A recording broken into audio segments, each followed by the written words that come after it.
चढ़ते सावन बौराई कहे जाने जुआत पलनिया से टप टप पानी। चढ़ते सावन बौराई कहे जाने जुआत पलनिया से टप टप पानी। हर साल फुसलाई देनी बात पर भोला जी रहम करे घर के हालात पर। चिलमवा के धुआं उड़ावत रही रात भर। भोला जी रहम करे घर के हालात पर। चिलमवा के धुआं उड़ावत रही रात भर।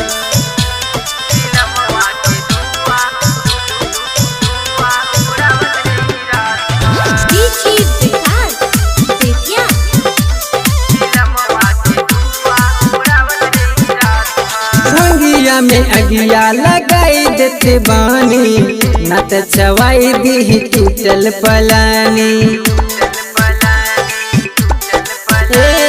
भंगिया में अगिया लगाई देते बानी न त चवाई दी टूटल पलानी।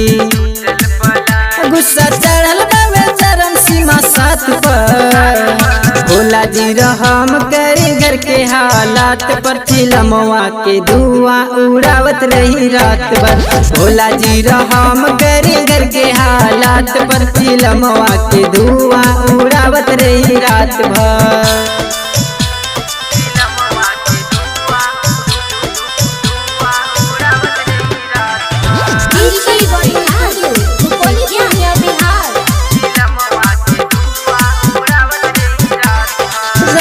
सावन मनीष पिए लागल गांजा हमके बता दी का मिलेला माजा।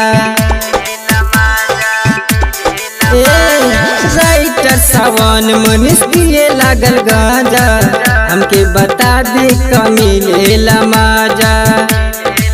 भरोसा टूटल पिया करके जात पर। भोला जी रहम करे घर के हालात पर। चिलमवा के धुआं उड़ावत रही रात भर। भोला जी रहम करे घर के हालात पर। चिलमवा के धुआं उड़ावत रही रात भर। Angika recording studio Rupauli Purnia Bihar.